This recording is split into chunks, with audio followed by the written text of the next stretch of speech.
안녕하세요. 오늘의 데일리 뉴스레터에 오신 것을 환영합니다. 1. 기이한 섬들. 2. 관광 투자 계획. 3. 경제 성장이 최우선이다. 한번 진실을 알아봅시다. 반도에서 섬으로 바뀐 한국 땅들은 어디가 있을까요? 우크라이나는 지난 2014년 러시아 소치 동계올림픽이 개최되던 상황 속에서 러시아에게 자국의 영토 크림반도를 빼앗겼습니다.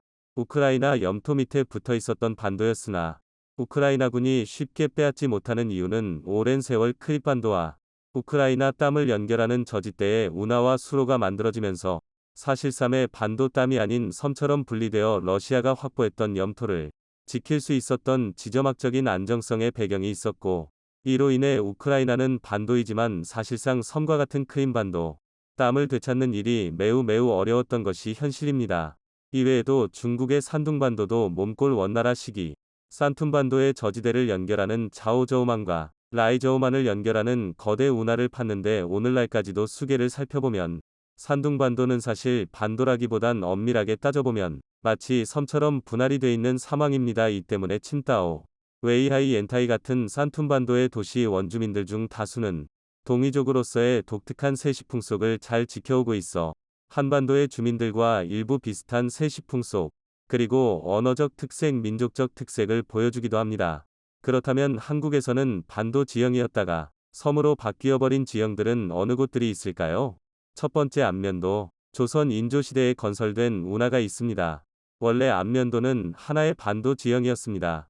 당시 조선 왕조는 어마어마한 농업 생산량을 보여주던 충청남도 일대에서 많은 조세들을 쌀로 거두었는데, 많은 배들이 천수만에서 출발해 안면반도 태안반도를 돌아가다가 풍랑에 의해 침몰을 하는 일이 잦았고, 이는 당시 엄청난 국가적 손실을 가져왔습니다. 애써 생산한 쌀들이 그대로 바다 밑으로 아깝게 수잠되자 조선왕조에서는 대책을 제시했는데 그것이 바로 안면운하입니다. 조선 인조 입급의 안면을 참기리와 태안군, 남면 신혼리 사이 저지대를 굴착하는 공사를 착공하여 1638년 일명 판목운하가 완공했습니다. 이 운하가 성공하자 태안반도 천수만 주변의 많은 곡참지대에서의 조세가 원활하게 한양으로 가는 좋은 루트가 만들어졌고, 좀 더 한양으로 가는 빠른 루트를 뚫기 위해서 굴포운하 즉 대한반도를 돌아갈 필요가 없는 짧은 루트를 뚫기 위해 노력했으나 지반이 너무 단단해 파다가 도중에 중단하였고 지금까지도 그때의 흔적이 남아 있습니다. 이 운하가 완공됐다면 태안반도 전체는 섬이 됐을 가능성이 높습니다. 그러나 현재 안면도는 조선 때 완공된 판목 운하가 지금까지도 잘 가동이 되면서 안면도는 지금도 섬처럼 남아있는 상황입니다. 안면도는 한국인들의 토목 기술을 잘 보여주는 곳입니다. 최근에는 안면도와 보령시를 연결하는 해저터널이 완공됨으로 인해서 조선시대의 운하 굴착 기술과 현대 한국의 해저터널, 토목 기술을 모두 관찰할 수 있는 아주 흥미로운 곳입니다. 두 번째, 승도동. 포항에 자리 잡은 운하로 포항제절 건설 당시 포항이 도시화되면서 하나의 자그마한 반도 지형이었던 송도동에는 원래 작은 물길이 있었으나 로 60년대 매립해 완전한 반도 지형이 됐었습니다. 그러나 2012년 5월 22일 착공하여 2014년 1월 완공된 포항 운하가 건설됐습니다. 동빛내안과 송도해수욕장을 연결하는 운하로 관광의 목적과 어선들의 이통행 주립을 자유롭게 하고자 하는 목적으로 만들어졌습니다. 결과는 대성공하여 많은 관광객들이 포항을 방문하면 꼭 방문하는 장소가 되었습니다. 포항시는 지진이 잦은 도시이기는 하지만 기후 환경이 온대수분기후에 속하여 사시사절 온화한 기후를 띠는 한반도에서 사람이 살기 좋은 기후대에 속하는 몇 안 되는 도시입니다. 다수가 냉대기후에 속하는 한반도의 도시들, 특성상 포항은 사람들이 아주 살기 좋은 도시인 것인데요. 그런데 이렇게 좋은 기후 환경임에도 그동안은 제절소 등 공업단지의 이미지가 강하던 도시가 다양한 관광시설이 만들어지기 시작하면서 세계적인 관광도시로 떠오르고 있는 상황입니다. 포항은 현재 한국의 주요 국제도시로 성장하고 있습니다. 세계적인 IT 회사 애플사가 포항공대에 R&D 센터를 만들었을 뿐 아니라 겨울철에도 온화한 기후 환경으로 인해 세계인들이 선호하는 도시로 떠오를 것으로 예상되는 도시입니다. 그 중에서 가장 각광받을 지역은 바로 반도였다가 섬이 돼버린 송도해수욕장과 포항 운하가 자리한 송도동 일대가 마치 뉴욕의 맨해튼, 부산의 해운대와 같은 도심지로 탈바꿈하게 될지 주목되고 있습니다. 세 번째, 김포반도. 김포반도는 한강하구, 서해바다로 인해서 하나의 반도 지형을 형성하던 곳입니다. 예로부터 삼면이 바다로 둘러싸여 있는 평야지대로서 경기도 최고의 곡창지대 중 한 곳이었던 이곳은 최근 김포 한강 신도시라는 수도권의 중산층들을 위한 대규모 국가 신도시가 만들어진 이후로부터 어마어마한 인구 집중과 도시화가 일어나고 있습니다. 그런데 이 김포반도가 이제는 섬이 된 상황입니다. 바로 경인 운하 경인 아라뱃길이 이유입니다. 과거 조선시대부터 굴포천을 파서 운하로 만들려던 조선왕조의 계획이 있었는데 그것이 불과 최근에 완공된 상황입니다. 해수면 높이로 만들어진 경인 아라뱃길은 명백히 김포반도를 섬으로 만들어놔 일각에서는 검단도 김포서 등으로 지형의 명칭을 물려야 한다는 제안을 내놓기도 해 흥미를 끌고 있습니다. 김포반도가 섬이 된 이후로부터는 한반도의 안보, 지정학에도 매우 도움이 되는 상황입니다. 자칫 북한이 한반도로 다시 밀고 내려오게 될 경우, 북한군이 김포반도로 도하를 하게 될 경우, 그대로 김포공항이라는 전략시설까지 그대로 탱크 부대가 밀고 들어와도 막을 수 있는 자연 지물이 마땅치 않았습니다. 하지만 거대한 배가 다닐 수 있는 운하가 만들어짐으로 인해서 서울을 보호하는 일종의 방어막을 만들게 된 시설이 바로 김포운하랍니다. 일반적인 하천의 경우에는 쉽게 가설 절교 등을 만들어 탱크나 대규모 병력 부대가 도하가 가능하지만 경인아라뱃길의 경우에는 그 깊이와 넓이가 넓어 쉽게 건너지 못하는 시설인데요. 최근에는 이 운하 밑으로 지하철 노선 김포 골드라인 2량짜리 경전절 지하철이 개통한 이후로부터는 김포섬은 이 매우 번화한 맨해튼 섬처럼 탈바꿈할 것으로 보입니다. 최근에는 김포 일대가 영화의 도시로 바뀌게 될 가능성이 높아지고 있습니다. 김포섬을 중심으로 한강 시내폴리스 개발 사업이 진행되면서 한국의 영화산업 중진을 위한 대규모 업무 신도시 개발 사업이 추진되면서 김포가 그냥 김포가 아닌 금싸라기 섬으로 제어 탈바꿈이 될 것으로 기대되고 있습니다.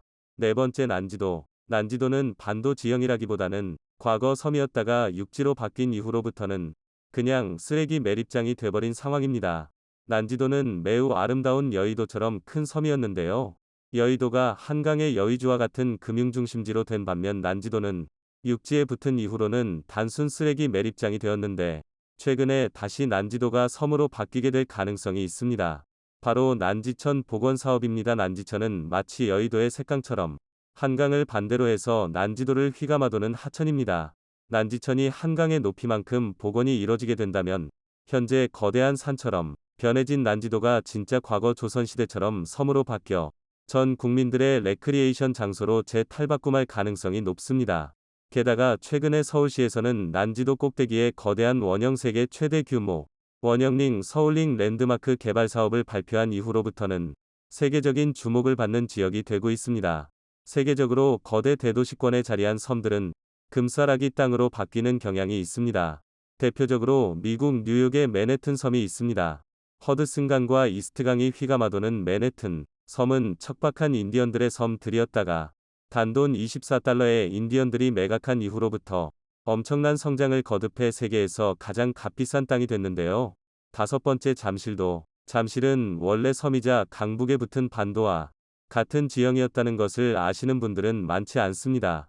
잠실은 불이 도라는 섬으로 아래로는 승파 강 위로는 신천 강이 휘감아돌아 한강으로 합류되는 강을 품은 거대한 섬이었습니다. 마치 여의도와 흡사한 지형이었습니다. 또 부리도 위의 신천장은 자주 말라. 잠실은 원래 강북에 붙어있던 반도와 같은 지형이었는데요. 그러다가 70년대 80년대를 거치면서 한강 중합개발이 진행됐고 잠실은 강남 쪽에 붙은 육지가 됐습니다. 과거 승파 강이 흐르던 강은 현재 석촌 호수가 남아 호수가 된 상활입니다. 이 때문에 과거 승파강이 흐르던 지형으로 자주 싱크홀이 발생해서 문제시되고 있는데 이 때문에 일각에서는 잠실을 다시 여의도와 같은 섬처럼 만들자는 제안이 제시되고 있습니다. 승파강을 다시 복원하자는 제안입니다. 깊이 약 9m에서 10m 쪽은 최소 160m에서 최대 240에서 270m 정도로 설정하여 복원을 하자는 제안이 나오는데 만약 이것이 실현될 경우 잠실은 하나의 거대한 섬이 될 가능성이 높습니다. 현재 잠실은 세계에서 주목받는 관광지가 된 상황입니다. 하지만 잠실 아파트손 이남의 저밀도 단독주택 밀집지구의 경우에는 이렇다 할 만한 관광 소재가 부족했는데 만약 승파강이 청계천이나 포항 운하같이 복원이 추진된다면 그동안 발생하던 싱크홀 사태를 해결할 가능성도 있을 뿐 아니라 주변 시가지의 재정비까지 추진할 수 있어 다른 주목받는 관광 자원으로 부상할 것으로 기대됩니다. 과연 잠실이 마치 맨해튼과 같은 관광단지로의 리어 재탈바꿈이 가능할 수 있을까요? 과연 한반도의 육지에 붙었다가 섬으로 바뀌어버린 지형들이 한국의 경제를 살찌우고 최근 한국의 농업기술은 말 그대로 무에서 유를 창조해내면서 절대로 불가능할 것 같았던 최악의 환경에 차곡차곡 생명력을 불어넣고 있습니다. 특히 농작물이 자랄 수 없어 빈곤과 기아로 고통받는 아프리카 사막에서는 이제껏 그 어느 국가도 시도해보지 않은 방식으로 감자를 키우고 옥수수를 키우고 닭을 키우더니 이제는 사막 한복판에서 새우 양식까지 성공해낸 판입니다. 불가능을 가능케 하는 한국의 농업 기술이 괜히 신이라고 불리는 것이 아니죠. 그런데 아프리카에서도 쌀을 가장 많이 먹는다는 세네갈에서는 한국의 쌀 재배 기술 덕분에 이제는 더 이상 수입에 의존하지 않도록 자급률을 높여주었는데 최근 세네갈 정부가 한국산 전투기를 구매하겠다고 나섰습니다. 전 세계 소위 선진국이라 불리는 나라들은 글로벌 사회를 이끄는 주체로서 공적 개발 원조를 통해 가난하고 어려움에 처한 국가들을 돕고 있습니다. 다른 나라의 빈곤은 비단 그 나라의 빈곤만은 아니라는 철학으로 전 세계 빈곤 퇴치를 위해 천문학적인 돈을 아끼지 않습니다. 한국 역시도 다른 나라의 도움이 필요했던 전 세계에서 가장 가난한 국가였습니다. 이 나라가 나라구시를 하려면 최소 100년은 걸릴 것이다. 이는 6월 25일 전쟁이 휴전으로 끝난 후 연합군 총사령관이던 맥아더 장군이 호언장담했던 말입니다. 최소로 100년 혹은 그 이상이 걸려도 재건은 불가능하다는 속마음을 이렇게 표현했던 것이죠. 이를 뒤집으면 다시는 일어날 가망이 없는 절망적인 나라라는 의미일 겁니다. 이승만 전 대통령은 아이젠하워 미국 대통령에게 제발 원조를 부탁한다 는 편지를 썼고 실제로 한국은 미국의 원조를 받았습니다. 옥수수 가루, 다 철어빠진 군북, 남들이 입다 버린 속옷, 분유, 군인들이 먹다 남은 잉여농산물과 같은 구호불자로 간신히 목숨을 연명하면서 1950년대를 버텨냈습니다. 그리고 한국의 산업화가 시작된 1969년에는 무려 800억 원의 원조를 한꺼번에 받았는데 이는 우리나라 전체 예산의 1/4 수준입니다. 그런데 지난 2009년 한국은 전 세계 어떤 국가도 해내지 못한 일을 세계 최초로 이뤄냈습니다. 가난한 나라에 원조를 제공하는 나라들은 하나같이 OECD 개발원조위원회 DAC에 가입합니다. 이들을 다른 국가에 원조를 제공하는 원조 공여국 클럽이라고 부르는데 한국이 DAC의 24번 패 공식 회원국이 됐습니다. 기타 23개 국가는 모두 영원히 원조를 받기만 하거나 애당초 남의 원조를 받지 않고 퍼주기만 하는 나라들입니다. 그런데 한국은 한때 원조를 받던 수혜국에서 원조를 제공하는 공여국으로 전환한 전 세계 유일무이한 국가가 됐죠. 전 세계 많은 국가들은 빈곤과 기아로 고통받는 아프리카의 빈곤 퇴치에 큰 노력을 쏟아붓습니다. 한국 역시도 아시아 지역에서 벗어나 아프리카까지 도움의 손길을 뻗었는데요. 2005년 650억에서 2016년 5,500억 원으로 10년 만에 10배 가까이 지원 규모를 늘린 한국은 다른 국가들과 지원 방식을 전혀 달리했습니다. 다른 나라들은 보통 개발원조라는 이름으로 돈과 인력을 쏟아부어 왔습니다만 눈에 띄는 성과가 보이지 않습니다. 돈에만 집중했기 때문이죠. 2009년 세계에서 가장 영향력 있는 인물로 선정된 잠비아 출신의 담비사 모요는 이제까지 해온 선진국들의 원조는 죽은 원조라고 부릅니다.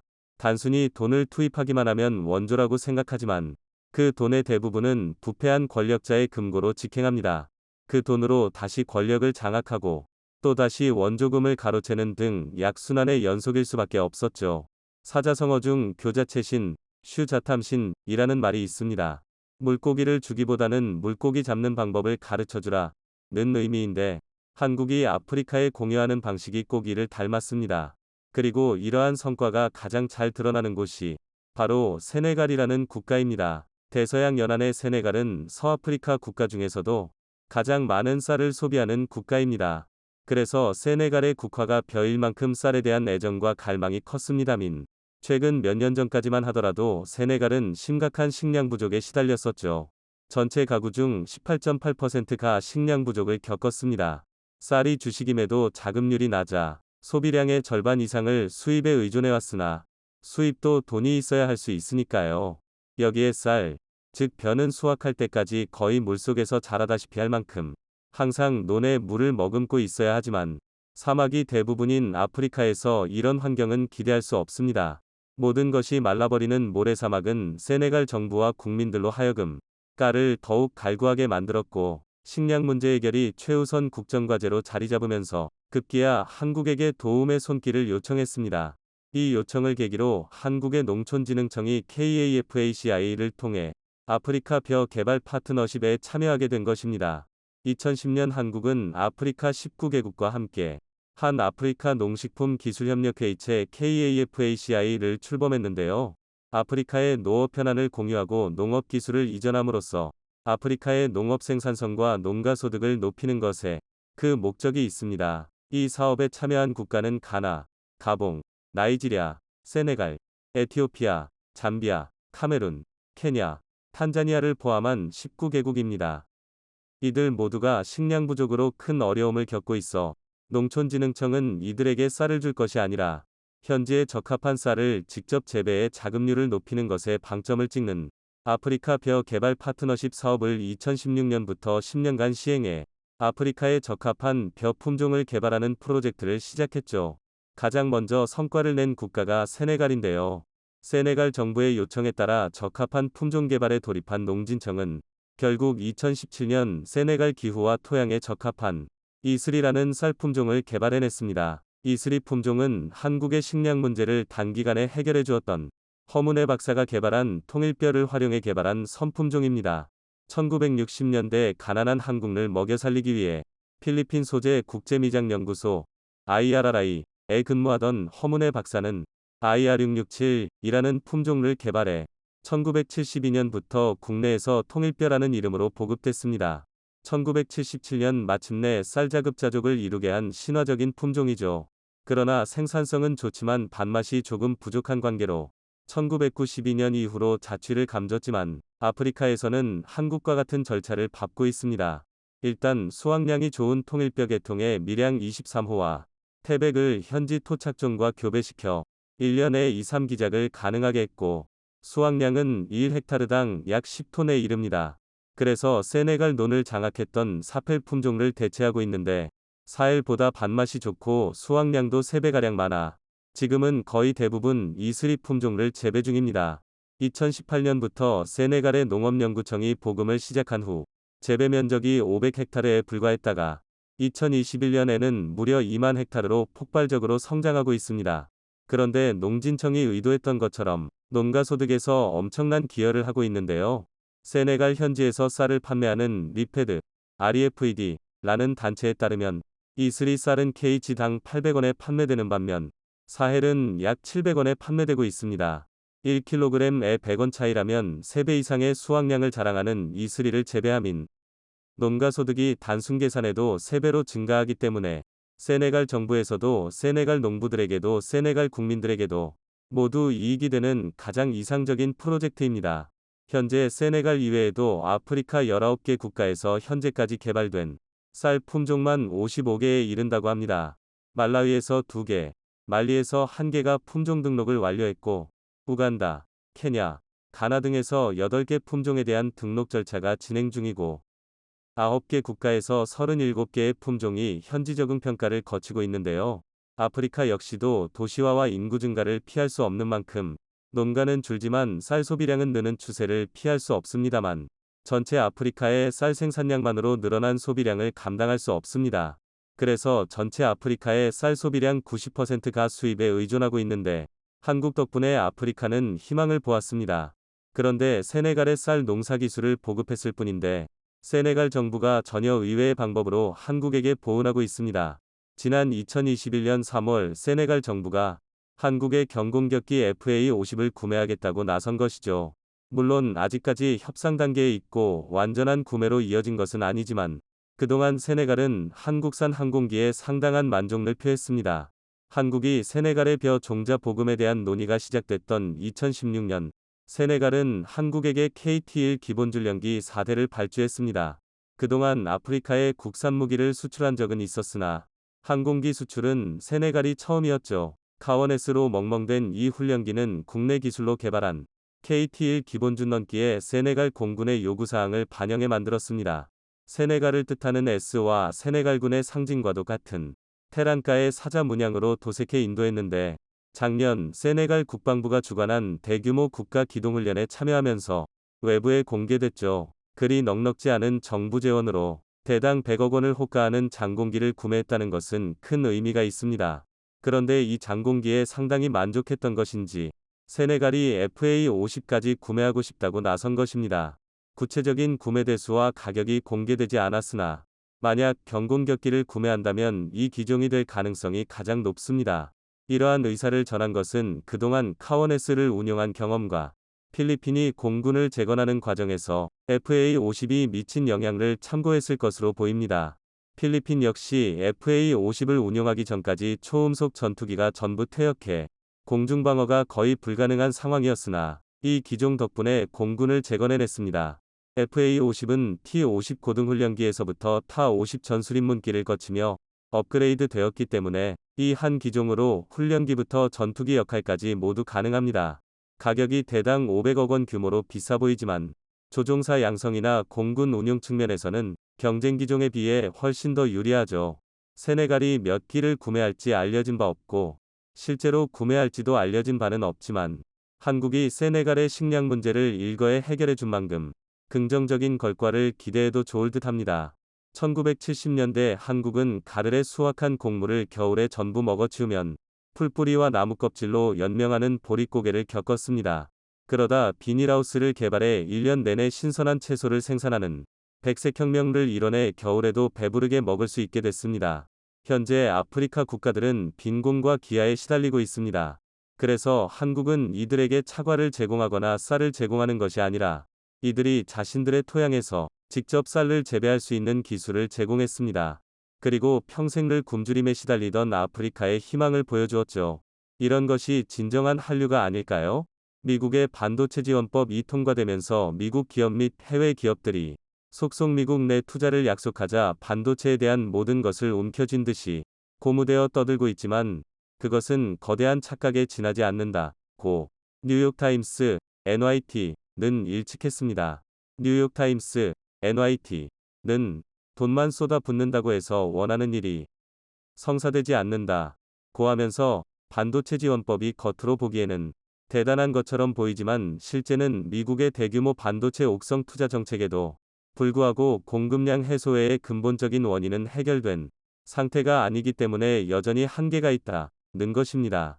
기술 인력 확보 같은 현실이 뒷받침되지 않는 상태에서 정부의 지원과 외국 업체에 의지하는 한 미국 내 반도체 발전은 기대할 수 없다는 것이고 따라서 장밋빛이 아니라 근본적인 문제를 풀지 않는 한 불확실성의 연속이라고 지적한 것입니다. 미 반도체 산업협회 SIA에 따르면 미 전역에서 35개 이상의 미국 및 해외 반도체 기업이 미국 내에서 반도체를 생산하겠다며 2천억 달러, 약 252조 6천억 원 투자를 약속한 것은 제2차 세계대전 이후 최대 규모 제조업 투자라고 NYT는 보도했습니다.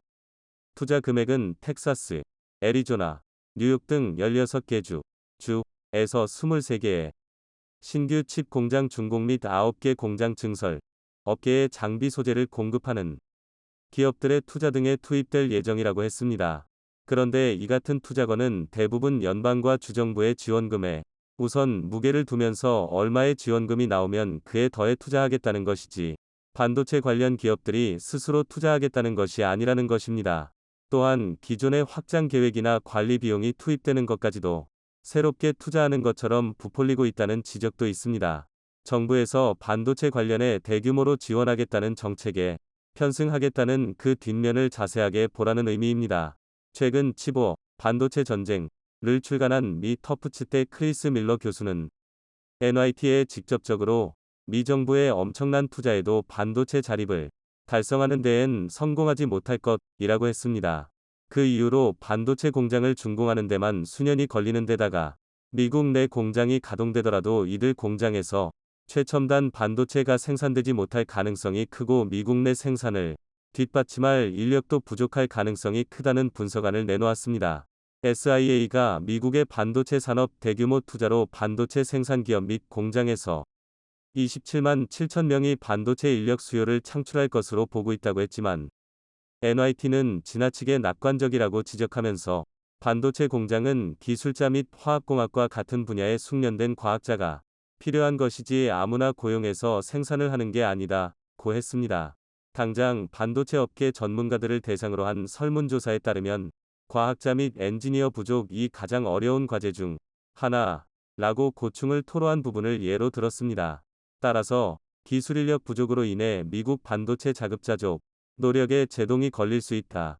고 NYT는 꼬집었습니다.